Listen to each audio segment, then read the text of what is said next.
कहा गया है कि शिवेन च बिना देवी न देव्या च बिना शिवः नानयोरंतरम किंचित चंद्रे चंद्रिकयोरिव,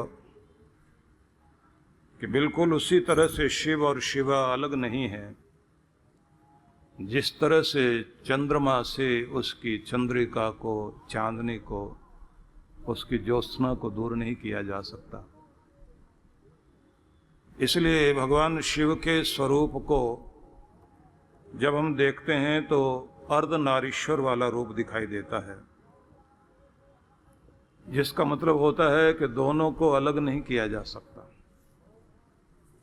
विवाह के अवसर पर भी यही मंगल कामना की जाती है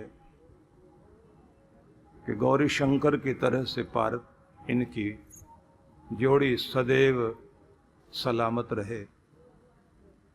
भगवान शिव ने अपने गले में जो रुंड माला धारण की हुई है, पार्वती माता ने एक बार पूछा कि प्रभु ये क्या रूप है आपका, ये कौन सी माला आपने पहनी है। भगवान शिव ने कहा कि पार्वती, जब जब भी तुम रूप बदलकर इस धरती पर आई और अपने निशानी छोड़कर गई, तो तुम्हारी देह का ये हिस्सा, सिर, जब छूट गया यहां, मैंने उस मुंड को ही माला में सजा लिया। इसलिए तुम्हारे नाम की ही माला है जिसको मैं पहनता हूं, ये तुम्हारे रूप ही है जिसको मैं धारण करता हूं। जितनी बार भी शक्ति मां इस दुनिया में आई, शिव तो शाश्वत है ही, उनका ही रूप शिव ने अपने गले में धारण किया हुआ, इसलिए उनको भोले भंडारी कहा जाता है। एक ऋषि शिव की परिक्रमा करने के लिए कैलाश पहुंच गए और वो कहते थे कि बस मैं आपको ही मानता और किसी को नहीं।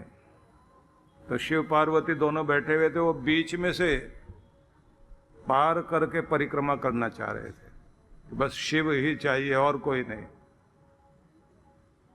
और तभी कहते हैं कि शिव जी समझ गए कि ये हम दोनों को अलग करना चाहता है। तो थोड़ी देर आगे बढ़ते ही ऋषि ने देखा कि पार्वती माता भी दिखाई दे रही, शिव भी दिखाई दे रहे हैं, लेकिन गैप नहीं है। थोड़ा और आगे बढ़े तो देखते क्या है कि शिव पार्वती एक ही रूप धारण करके खड़े हुए हैं, आधा भाग शिव का और आधा भाग पार्वती का, अर्धनारीश्वर। और भोले भंडारी हैं भी अद्भुत। अब उसे देखकर मुस्कुराया कि अब परिक्रमा करके दिखा, दोनों के बीच में से होकर गुजर करके दिखा। वहीं साष्टांग प्रणाम करते हुए ऋषि ने कहा, अब समझ में आ गया, आप दोनों को मिलकर के ही पूरा जगत बनता है, अलग करके देखा ही नहीं जा सकता, क्योंकि संसार आपका रूप है। तो इस समय चर्चा हम गीता की कर रहे हैं, ये तो बीच में भाव आ गया, क्योंकि शक्ति आराधना के दिनों में इस बात को जरूर ध्यान में रखें कि वह जगदम्बा जगजननी माँ परमेश्वरी हम सबके अंदर कभी दया बनती है, कभी निद्रा बनती है, कभी विद्या, कभी लक्ष्मी, वही रूप धारण करके कीर्ति बनती है। इसलिए जब स्तुति की जाती है, ऋषियों ने की, या देवी सर्वभूतेषु शक्ति रूपेण संस्थिता, तो आगे ये भी कहा गया, कीर्ति रूपेण संस्थिता, विद्या रूपेण संस्थिता, लक्ष्मी रूपेण संस्थिता, तुष्टि रूपेण संस्थिता, शांति रूपेण संस्थिता, नमस्तस्यै नमस्तस्यै नमस्तस्यै नमो नमः। वही कीर्ति भी है, वही शक्ति भी है, वही मातृ रूप है, वही दया है, वही निद्रा है, वही तुष्टि है। और ये भी कहा, या देवी सर्वभूतेषु लज्जा रूपेण संस्थिता, लज्जा बन करके भी बैठी है। बड़ी अद्भुत चीज है ये। जब तक आपके अंदर लाज शर्म है तब तक आपके अंदर धर्म बैठा हुआ है। जैसे आदमी के अंदर की लाज शर्म जाती रहती है, अधर्मी होने में देर नहीं लगती। बेशर्म हुआ आदमी, न बड़ों का ख्याल, न समाज का ध्यान, कुछ भी करेगा, मेरी मर्जी, मैं जैसे चाहूं वैसे जीऊं, तुम कौन। तो जगदम्बा एक रूप धारण करती है, लज्जा का रूप धारण करके। और ये ध्यान रख लीजिए, सब शक्तियां हैं आपकी। दया भी आपकी शक्ति है। जब आप दया करते हैं वो दया भी आपको जिताती है। आपका प्रेम दया बन जाता है जब, तो दया वही कराएगी सहयोग, दया ही कराएगी सहानुभूति, और दया के कारण ही आप दूसरों का भला करने के लिए तैयार हो। दया की भावना सेवा भक्ति बन जाती है। सेवा में कई चीजें हैं, सेवा में आदर भी है, सेवा में श्रद्धा भी है। जब गुरु के प्रति श्रद्धा, सेवा बनती है तो रूप अलग है। जब देश के लिए बनती है तब बलिदान का रूप धारण करती है, और व्यक्ति को तारने वाली बनती है। ये जीवन तो सब जी रहे हैं, लेकिन जिसका जीना और मरना सार्थक हो जाए, जीना तो बस उसका है जिसका दुनिया में आना और जाना सफल हो जाए। जिया तो लक्ष्य के लिए और मरा तो लक्ष्य के लिए।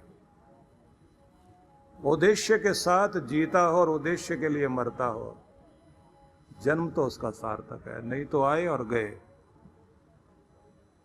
हम लोगों ने बहुत पहले बूढ़ों के लिए काम करने की इच्छा जागी तो वानप्रस्थ आश्रम बनाना चाह रहे थे, क्योंकि दो चीजें बड़ी अनिवार्य मानी जाती है हमारे देश में। एक तो संयम पूर्वक विद्या अध्ययन करना 24 साल तक, फिर गृहस्थ का समय है। फिर एक समय माना जाता है कि जब आप अपने गृहस्थ के उत्तरदायित्वों को पूरा कर लें तो फिर आपको वानप्रस्थ होना चाहिए। वन में नहीं जा सके तो अपने समाज में ही कहीं न कहीं रहते हुए वानप्रस्थी का, मुनि का रूप धारण कर लें। मौन, बोलना कम, साधना अधिक, सेवा अधिक, और अपनी आत्मा को ऊंचा उठाना चाहिए। तब महात्मा वाला रूप धारण कर लेता है व्यक्ति। महात्मा मतलब महान आत्मा। तो वानप्रस्थ होने के लिए, वानप्रस्थ को अनिवार्य माना गया, सबके लिए जरूरी कि ये तो अपनाना ही है। सबके लिए अनिवार्य लिखा ऋषियों ने।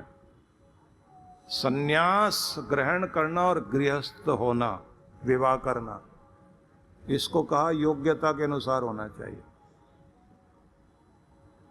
उस लायक हो तो गृहस्थ प्रवेश करे, गृहस्थ आश्रम में, और संन्यास की योग्यता हो तो संन्यास ग्रहण करे। मनु हमारे ऋषि, जिनके कारण हम लोग मानव कहलाते हैं, मनु के कारण मानव, जो उन्होंने सिद्धांत दिए वो मानवता को बनाए रखने के लिए, उसको बोलते हैं मानव धर्म शास्त्र। तो अनिवार्यता दी गई कि आपको वानप्रस्थ तो जरूर होना चाहिए। तो उसमें क्या करना होता है, आपके वस्त्रों में थोड़ा चेंज आ जाएगा। घर में रहोगे तो एक ऊपरी वस्त्र, समाज से अलग हो गए हो आप, परमात्मा का एक वस्त्र गले में धारण कर लो, भक्ति वाला, कंठ में माला, सेवा साधना करते हुए समय बिताना। धीरे धीरे अपनी आत्मा को ऊंचा उठाने का प्रयास करना। तो हमने वानप्रस्थ आश्रम बनाया। तो देखने में आया कि वो लोग तो नहीं आए जिनको हम बुलाना चाहते थे। वो लोग आ गए जिनको उनके घर वालों ने निकाला था। बूढ़े लोग आ गए। जिन बच्चों को माँ बाप ने बहुत प्यार से पाला, लायक बनाया, उन्हीं बच्चों ने माँ बाप को बाहर निकाल दिया। तो बुढ़ापे में बूढ़ी आंखों को जब रोते हुए देखा तो वानप्रस्थ आश्रम के साथ में फिर हम लोगों ने वृद्धाश्रम बनाया। और वहां जब उन बूढ़े लोगों को रोते हुए देखा तो कुछ तो इतने गुस्से में थे, बोले आप कैमरा लगाइए और टीवी पर दिखाइए। तो बुजुर्ग आदमी जब गुस्से में बोलता था तो फिर साथ में उसकी पत्नी कहती थी, नहीं नहीं नहीं नहीं, हमारे बच्चे ने हमारा मान खराब किया, लेकिन हम उसका मान खराब नहीं करेंगे। हम नहीं बोलेंगे कि वो बुरे हैं। और पिता बोल रहा है कि जिसने हमें घर से बाहर निकाल दिया, हमारी हालत खराब कर दी, हम अब वहां कभी जाएंगे नहीं। आप टीवी वाला कैमरा लेकर आइए। और हम बोलने को तैयार हैं। उसकी पत्नी हाथ दबाए और कहे, कभी न कभी सुधर सकता है वो, क्योंकि बच्चे को दंड नहीं देना, हमारे कुल खानदान का नाम नीचा हो जाएगा, इसलिए मत बोलना। और उनकी आंखों में आंसू देखे हम लोगों ने वृद्धाश्रम में रखा। और उस समय वो पंक्तियां याद आई, अक्सर वही दिए हाथों को जला देते हैं, अक्सर वही दिए हाथों को जला देते हैं जिनको हम हवा से बचा रहे होते हैं, जिनको हम हवा से बचा रहे होते हैं, अक्सर वही दिए हाथों को जला देते हैं। फिर भी उन लोगों ने कहा, अब तक अपमान सह रहे थे इसलिए कि बुढ़ापे में जब बहुत बीमार हो जाएंगे तो हो सकता है इसको तरस आ जाए, हॉस्पिटल में हमको ले जाए। हमने कहा, हमने हॉस्पिटल भी आपके लिए बना रखा है, वो कोई ले जाए ना ले जाए, हम ले जाएंगे। हॉस्पिटल साथ में खड़ा किया। वहां डॉक्टर लोग हमसे कहने लगे, कितने सारे गांव में लोग हैं जिनको मोतियाबिंद हो जाता है, उनके बच्चे उनका इलाज नहीं कराते और उसके बाद उनके जिंदगी में अंधेरा आ जाता है। तो हॉस्पिटल में अगर नेत्र हॉस्पिटल को ज्यादा महत्व दिया जाए तो ज्यादा अच्छा। हमने वो शुरू किया। इस बात की बड़ी तसल्ली है कि अब तक इतने सालों में 14 लाख पेशेंट वहां तक पहुंचे हैं।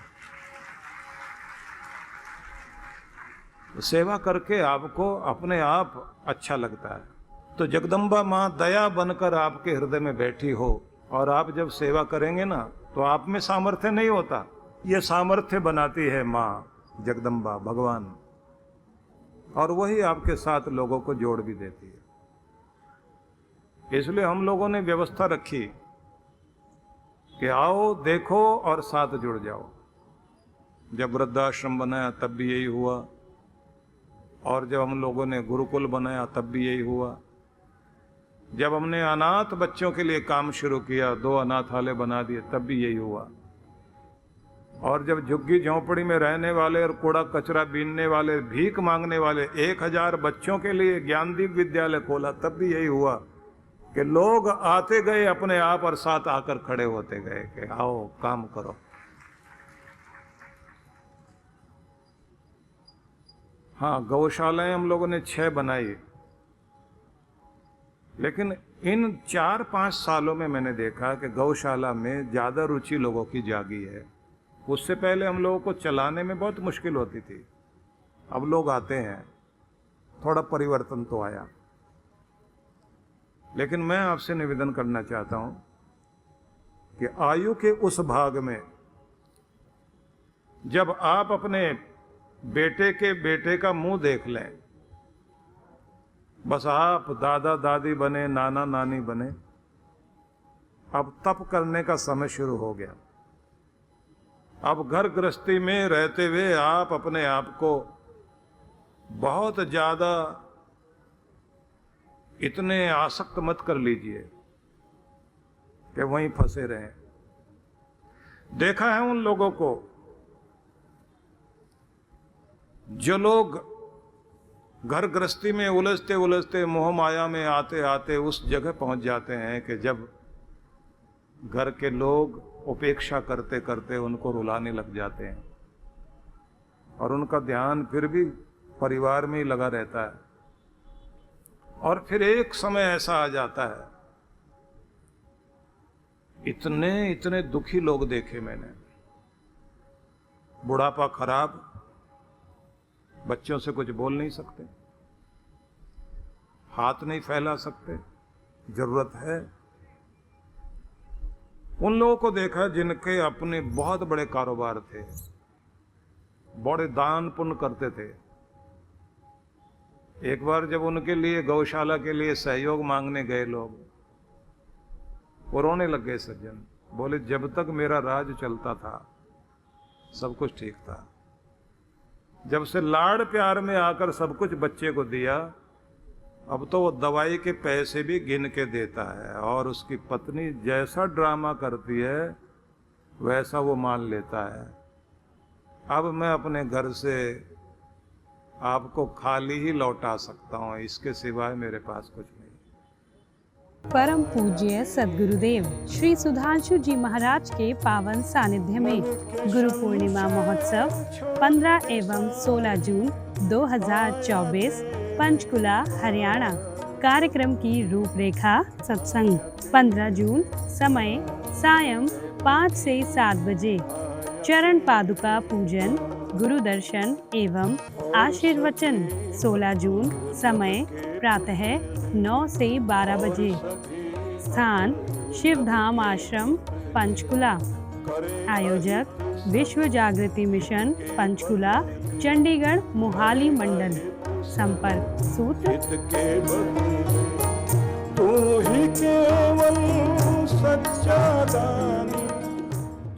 गुरु बिन ज्ञान न होत है, गुरु बिन दिशा अजान, गुरु बिन इंद्रिय ना सधे, गुरु बिन बढ़े न शान।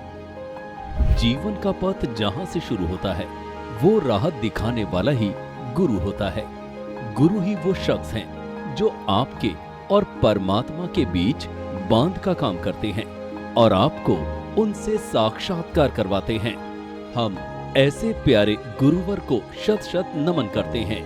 परम पूज्य सद्गुरुदेव श्री सुधांशु जी महाराज एवं डॉक्टर अर्चिका दीदी जी के पावन सानिध्य में 18 से 21 जुलाई 2024 गुरु पूर्णिमा महोत्सव। मान्यता है कि इस दिन गुरु के दर्शन मात्र से ही आपका भाग्य बदल जाता है और यदि गुरु की मेहर भरी नजर आप पर पड़ गई तो आपका कल्याण निश्चित है। आइए इस दिन गुरु की विशेष कृपा पाने के लिए जुड़े हमारे साथ। कार्यक्रम की रूपरेखा शुभारंभ 18 जुलाई साय 5 बजे से सत्संग, 19 जुलाई प्रातः 8 से 10 बजे गुरु मंत्र सिद्धि साधना, साय 5 बजे से सत्संग, 20 जुलाई प्रातः 8 से 10 बजे गुरु मंत्र सिद्धि साधना, 10 से 11 बजे तक गुरु मंत्र दीक्षा, 11 बजे से दिव्य शक्तिपात क्रिया, साय 5 बजे से सत्संग, 21 जुलाई प्रातः 8 बजे से गुरु दर्शन एवं गुरु पूर्णिमा सत्संग। स्थान शक्ति टेंट द गोल्डन डेकोर, नजदीक जापानी park, sector 12, Rohini, Delhi 110085।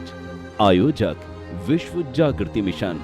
Online offline गुरु मंत्र सिद्धि साधना के लिए संपर्क करें। आप सभी इस कार्यक्रम में सपरिवार सादर आमंत्रित हैं।